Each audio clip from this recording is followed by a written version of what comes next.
Brought to you by WikiVidi documentaries. Danelaw.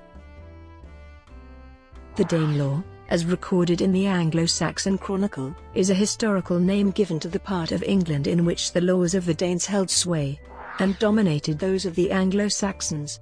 Danelaw contrasts West Saxon law and Mercian law. The term is first recorded in the early 11th century as Dena lage. Modern historians have extended the term to a geographical designation. The areas that constituted the Danelaw lie in northern and eastern England. The Danelaw originated from the Viking expansion of the 9th century AD, although the term was not used to describe a geographic area until the 11th century AD. With the increase in population and productivity in Scandinavia, Viking warriors, having sought treasure and glory in the nearby British Isles, proceeded to plough and support themselves, in the words of the Anglo-Saxon Chronicle for the year 876. Danelaw can describe the set of legal terms and definitions created in the treaties between the West Saxon king, Alfred the Great, and the Danish warlord, Guthrum, written following Guthrum's defeat at the Battle of Edington in 878. In 886, the Treaty of Alfred and Guthrum was formalized, defining the boundaries of their kingdoms, with provisions for peaceful relations between the English and the Vikings. The language spoken in England was also affected by this clash of cultures with the emergence of Anglo-Norse dialects. The Danelaw roughly comprised 14 shires: York, Nottingham, Derby, Lincoln, Essex, Cambridge, Suffolk, Norfolk, Northampton, Huntingdon, Bedford, Hertford, Middlesex, and Buckingham. Background. From around 800, there had been waves of Danish raids on the coastlines of the British Isles. In 865, instead of raiding, the Danes landed a large army in East Anglia, with the intention of conquering the 4 Anglo-Saxon kingdoms of England. The armies of various Danish leaders had come together to provide one combined force under a leadership that included Halfdan Ragnarsson and Ivar the Boneless, the sons of the legendary Viking leader Ragnar Lodbrok. The combined army was described in the annals as the Great Heathen Army. After making peace with the local East Anglian king in return for horses, the Great Heathen Army moved north. In 867, they captured Northumbria and its capital, York, defeating both the recently deposed King Osbert of Northumbria and the usurper Ella of Northumbria. The Danes then placed an Englishman, Egbert I of Northumbria, on the throne of Northumbria as a puppet ruler. King Ethelred of Wessex and his brother, Alfred, led their army against the Danes at Nottingham, but the Danes refused to leave their fortifications. King Burgred of Mercia then negotiated peace with Ivar, with the Danes keeping Nottingham in exchange for leaving the rest of Mercia alone. Under Ivar the Boneless, the Danes continued their invasion in 869 by defeating King Edmund of East Anglia at Hoxne and conquering East Anglia. Once again, the brothers Ethelred and Alfred attempted to stop Ivar by attacking the Danes at Reading. They were repelled with heavy losses. The Danes pursued, and on 7th January 871, Ethelred and Alfred defeated the Danes at the Battle of Ashdown. The Danes retreated to Basing, where Ethelred attacked, and was, in turn, defeated. Ivar was able to follow up this victory with another in March at Meritum. On 23rd of April 871, King Ethelred died, and Alfred succeeded him as King of Wessex. His army was weak and he was forced to pay tribute to Ivar in order to make peace with the Danes. During this peace, the Danes turned to the north and attacked Mercia, a campaign that lasted until 874. Both the Danish leader Ivar and the Mercian leader Burgred died during this campaign. Ivar was succeeded by Guthrum, who finished the campaign against Mercia. In 10 years, the Danes had gained control over East Anglia, Northumbria, and Mercia, leaving just Wessex resisting. Guthrum and the Danes brokered peace with Wessex in 876, when they captured the fortresses of Wareham and Exeter. Alfred laid siege to the Danes, who were forced to surrender after reinforcements were lost in a storm. 2 years later, Guthrum again attacked Alfred, surprising him by attacking his forces wintering in Chippenham. King Alfred was saved when the Danish army coming from his rear was destroyed by inferior forces at the Battle of Sinuit. The modern location of Sinuit is disputed, but suggestions include Cowtesbury Hill, near Lynmouth, Devon, or Kenwith Castle, Bideford, Devon, or Cannington, near Bridgewater, Somerset. Alfred was forced into hiding for a time, before returning in the spring of 878 to gather an army and attack Guthrum at Edington. The Danes were defeated and retreated to Chippenham, where King Alfred laid siege and soon forced them to surrender. As a term of surrender, King Alfred demanded that Guthrum be baptized a Christian. King Alfred served as his godfather. Establishment of Danish self-rule. Edward the Elder and his sister, Ethelfled, the Lady of the Mercians, conquered Danish territories in the Midlands and East Anglia in a series of campaigns in the 910s, and some Danish jarls who submitted were allowed to keep their lands. Viking rule ended when Eric Bloodaxe was driven out of Northumbria in 954. The reasons for the waves of immigration were complex and bound to the political situation in Scandinavia at that time. Moreover, they occurred when Viking settlers were also establishing their presence in the Hebrides, Orkney, the Faroe Islands, Ireland, Iceland, Greenland, France, the Balticum, Russia, and Ukraine. Knut and his successors. The Danes did not give up their designs on England. From 1016 to 1035, Knut the Great ruled over a unified English kingdom, itself the product of a resurgent Wessex, as part of his North Sea Empire, together with Denmark, Norway and part of Sweden. Knut was succeeded in England on his death by his son Harold Harefoot, until he died in 1040, after which another of Knut's sons, Harthacnut, took the throne. Since Harthacnut was already on the Danish throne, this reunited the North Sea Empire. Harthacnut lived only another 2 years, and, from his death in 1042 until 1066, the monarchy reverted to the English line in the form of Edward the Confessor. Edward died in January 1066 without an obvious successor, and an English nobleman, Harold Godwinson, took the throne. In the autumn of that same year, 2 rival claimants to the throne led invasions of England in short succession. First, Harold Hardrada of Norway took York in September, but was defeated by Harold at the Battle of Stamford Bridge, in Yorkshire. Then, 3 weeks later, William of Normandy defeated Harold at the Battle of Hastings, in Sussex, and in December he accepted the submission of Edgar the Atheling. Last in the line of Anglo-Saxon kings, at Berkhamsted, the Danelaw appeared in legislation as late as the early 12th century with the Lages on Risi Primi, where it is referred to as one of the laws together with those of Wessex and Mercia into which England was divided. Danish-Norwegian conflict in the North Sea. In the 11th century, when King Magnus I had freed Norway from Knut the Great, the terms of the peace treaty provided that the first of the 2 kings, Magnus and Harthacnut, to die would leave their dominion as an inheritance to the other. When Edward the Confessor ascended the throne of united Dano-Saxon England, a Norse army was raised from every Norwegian colony in the British Isles and attacked Edward's England in support of Magnus, and after his death, his brother Harold Hardradas claim to the English throne. On the accession of Harold Godwinson after the death of Edward the Confessor, Hardrada invaded Northumbria with the support of Harold's brother Torstig Godwinson, and was defeated at the Battle of Stamford Bridge, 3 weeks before William's victory at the Battle of Hastings. Chronology. 800 minor waves of Danish assaults on the coastlines of the British Isles. 865 Danish raiders first began to settle in England. Led by the brothers Halfdan and Ivar the Boneless, they wintered in East Anglia, where they demanded and received tribute in exchange for a temporary peace.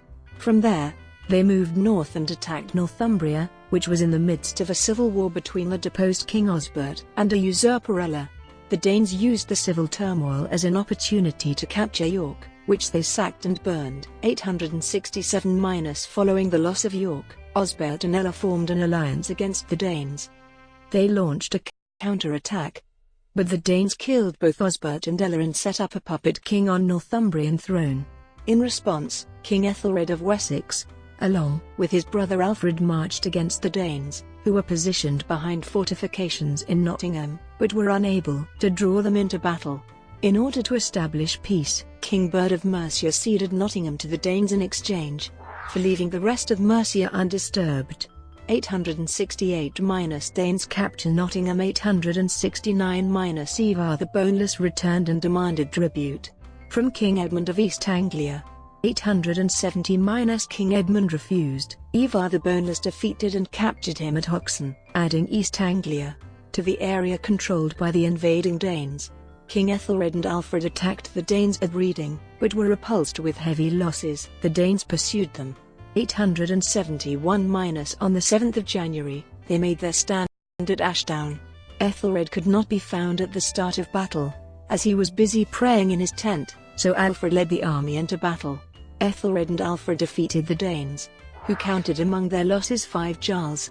The Danes retreated and set up fortifications at Basing in Hampshire, a mere 14 miles from Reading. Ethelred attacked the Danish fortifications and was routed.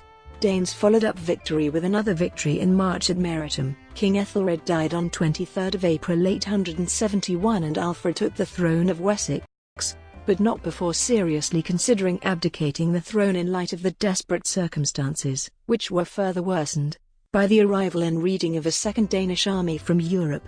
For the rest of the year Alfred concentrated on attacking with small bands against isolated groups of Danes. He was moderately successful in this endeavor and was able to score minor victories against the Danes, but his army was on the verge of collapse. Alfred responded by paying off the Danes in order for a promise of peace. During the peace, the Danes turned north and attacked Mercia, which they finished off in short order, and captured London in the process. King Burgard of Mercia fought in vain against the Ivar the Boneless and his Danish invaders for 3 years until 874, when he fled to Europe. During Ivar's campaign against Mercia he died and was succeeded by Guthrum the Old as the main protagonist in the Danes' drive to conquer England. Guthrum quickly defeated Burgard and placed a puppet on the throne of Mercia. The Danes now controlled East Anglia, Northumbria, and Mercia, with only Wessex continuing to resist. 875 The Danes settled in Dorset, well inside of Alfred's Kingdom of Wessex, but Alfred quickly made peace with them. 876 The Danes broke the peace when they captured the fortress of Wareham, followed by a similar capture of Exeter in 877. 877 Alfred laid siege, while the Danes waited for reinforcements from Scandinavia. Unfortunately for the Danes, the fleet of reinforcements encountered a storm and lost more than 100 ships, and the Danes were forced to return to East Mercia in the north. 878 in January, Guthrum led an attack against Wessex that sought to capture Alfred while he wintered in Chippenham. Another Danish army landed in South Wales and moved south with the intent of intercepting Alfred should he flee from Guthrum's forces. However, they stopped during their march to capture a small fortress at Cowtesbury Hill, held by a Wessex ealdorman named Odda. The Saxons, led by Odda, attacked the Danes while they slept and defeated the superior Danish forces, saving Alfred from being trapped between the two armies. Alfred was forced to go into hiding for the rest of the winter and spring of 878 in the Somerset marshes in order to avoid the superior Danish forces. In the spring, Alfred was able to gather an army and attacked Guthrum and the Danes at Edington. The Danes were defeated and retreated to Chippenham, where the English pursued and laid siege to Guthrum's forces. The Danes were unable to hold out without relief and soon surrendered. Alfred demanded as a term of the surrender that Guthrum become baptized as a Christian, which Guthrum agreed to do, with Alfred acting as his godfather. Guthrum was true to his word and settled in East Anglia, at least for a while. 884 Guthrum attacked Kent, but was defeated by the English. This led to the Treaty of Alfred and Guthrum, which established the boundaries of the Danelaw and allowed for Danish self-rule in the region. 902 Essex submits to Ethelwald. 903 Ethelwald incites the East Anglian Danes into breaking the peace. They ravaged Mercia before winning a Pyrrhic victory that saw the death of Ethelwald and the Danish king Eorig. This allows Edward the Elder to consolidate power. 911 The English defeat the Danes at the Battle of Tettenhall. The Northumbrians ravage Mercia, but are trapped by Edward and forced to fight. 917 In return for peace and protection, the kingdoms of Essex and East Anglia accept Edward the Elder as their suzerain overlord. Ethelfled, Lady of the Mercians, takes the borough of Derby. 918 The borough of Leicester submits peaceably to Ethelfled's rule. The people of York promise to accept her as their overlord, but she dies before this could come to fruition. She is succeeded by her brother, the kingdoms of Mercia and Wessex united in the person of King Edward. 919 – Norwegian Vikings under King Ragnvald Sigtryggsson of Dublin take York. 920 – Edward is accepted as father and lord by the King of the Scots, by Ragnald, the sons of Edulf, the English, Norwegians, Danes, and others, all of whom dwell in Northumbria, and the king and people of the Strathclyde Welsh. 954 – King Eric is driven out of Northumbria, his death marking the end of the prospect of a northern Viking kingdom stretching from York to Dublin and the Isles. 1066 – Harold Hardrada lands with an army, hoping to take control of York and the English crown. He is defeated and killed at the Battle of Stamford Bridge. This event is often cited as the end of the Viking era. The same year, William the Conqueror, himself a descendant of Norwegian Vikings, successfully took the English throne and became the first Norman king of England. 1069 – Sven II of Denmark lands with an army. In much the same way as Harold Hardrada, he took control of York after defeating the Norman garrison and inciting a local uprising. King William eventually defeated his forces and devastated the region in the Harrying of the North. 1075 – One of Sweyn's sons, Knut, set sail for England to support an English rebellion, but it had been crushed before he arrived, so he settled for plundering the city of York and surrounding area, before returning home. 1085 – Knut, now king, planned a major invasion against England, but the assembled fleet never sailed. There were no serious invasions or raids of England by the Danes after this. Geography. The area occupied by the Danelaw was roughly the area to the north of a line drawn between London and Chester, excluding the portion of Northumbria to the east of the Pennines.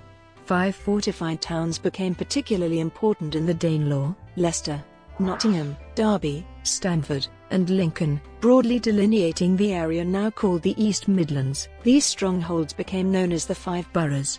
Borough derives from the Old English word bur, meaning a fortified and walled enclosure containing several households, anything from a large stockade to a fortified town. The meaning has since developed further. Legal concepts.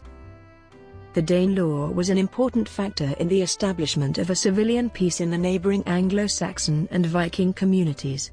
It established, for example, equivalences in areas of legal contentiousness, such as the amount of reparation that should be payable in Wargild. Many of the legalistic concepts were compatible. For example, the Viking wapentake, the standard for land division in the Danelaw, was effectively interchangeable with the hundred. The use of the execution site and cemetery at Walkington Wold in East Yorkshire suggests a continuity of judicial practice. Legacy. The influence of this period of Scandinavian settlement can still be seen in the north of England and the East Midlands, and is particularly evident in place names, name endings such as Howe, by or Thorpe having Norse origins. There seems to be a remarkable number of Kirby/Kirby names, some with remains of Anglo-Saxon building indicating both a Norse origin and early church building. Scandinavian names blended with the English tongue give rise to typical hybrid place names. Old East Norse and Old English were still somewhat mutually comprehensible. The contact between these languages in the Danelaw caused the incorporation of many Norse words into the English language, including the word law itself, sky and window, and the third-person pronouns they, them and their. Many Old Norse words still survive in the dialects of northern England. 4 of the 5 boroughs became county towns, of the counties of Leicestershire, Lincolnshire, Nottinghamshire, and Derbyshire.